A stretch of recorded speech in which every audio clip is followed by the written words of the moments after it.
அத்தை, நீங்க பேசாம இருங்க. உங்களுக்கு எதுவும் தெரியாது. எங்க அத்தைக்கு கையில ஏதாவது பிரச்சனைனா நாளைக்கு எங்க பெரிய அத்தைக்கு யார் பதில் சொல்றது? உங்களை சும்மா விட மாட்டேன். சுப்ரீம் கோர்ட்டுக்கே இழுத்துருவேன். எங்களுக்கு எங்க அத்தையோட கை ரொம்ப முக்கியம் டாக்டர். அதுக்கு தான் டாக்டர் குறைக்கிற மாதிரி சொல்லிட்டு இருக்கேன். நீங்க இதுல பேசாம இருங்க, தலையிடாதீங்க. உங்களுக்காக வேணா ஒரு எக்ஸ்ரே எடுத்து பாத்துடலாம். இப்ப சொன்னீங்களே இது கரெக்ட். போங்க, பொறுமையா நிதானமா ஒரு எக்ஸ்ரே, ஒரு ஸ்கேனு, ஒரு இசிஜி எல்லாத்தையும் எடுங்க. அது கூட தேவையில்லைங்கிறது என்னுடைய ஒப்பீனியன். இருந்தாலும் உங்களுக்காக எடுக்கிறேன். வாங்க எக்ஸ்ரே ரூமுக்கு போலாம்.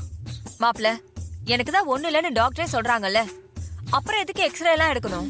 அத்தை, நீங்க சும்மா இருங்க. நீங்க இப்ப டாக்டரோட போறீங்களா இல்ல நான் பெரியத்துக்கு போன் போட்டுமா? போறேன். போங்க. சிஸ்டர் கூட்டிட்டு போங்க. டாக்டர் பொறுமையா நிதானமா எடுங்க. சரிங்க சார். பார்த்து ஜாக்கிரதை. ஷப்பா. ஏப்பா சகல, என்ன கோர்த்து விட்டு வேடிக்கை பாக்குறியப்பா? எப்பா முடியலப்பா.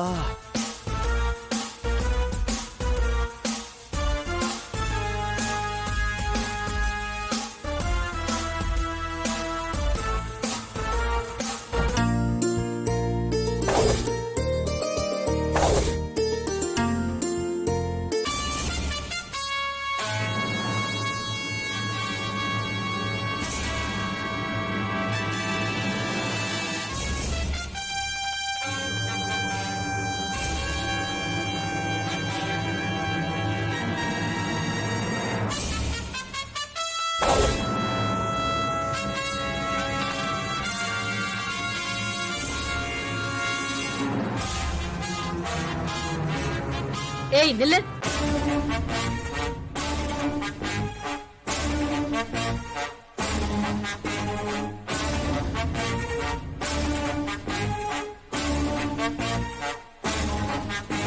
உட்காருங்க.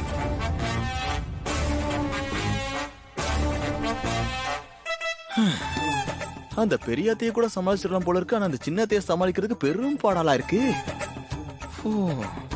அடிச்சு கட்டி போடலான்னு பார்த்தா பாடி நம்மளை விட ஹெவியாலாவா இருக்கு. சிக்கணும், சாவடிச்சோம்.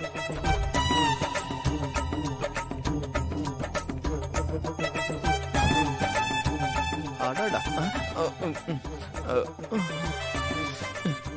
வாங்க டாக்டர், அதுக்குள்ளேயா முடிஞ்சிருச்சு? சின்னத்த, நீங்க உட்காருங்க. எக்ஸ்ரே ரிப்போர்ட் என்ன சொல்லுது டாக்டர்? இருங்க சொல்றேன். குடுமா.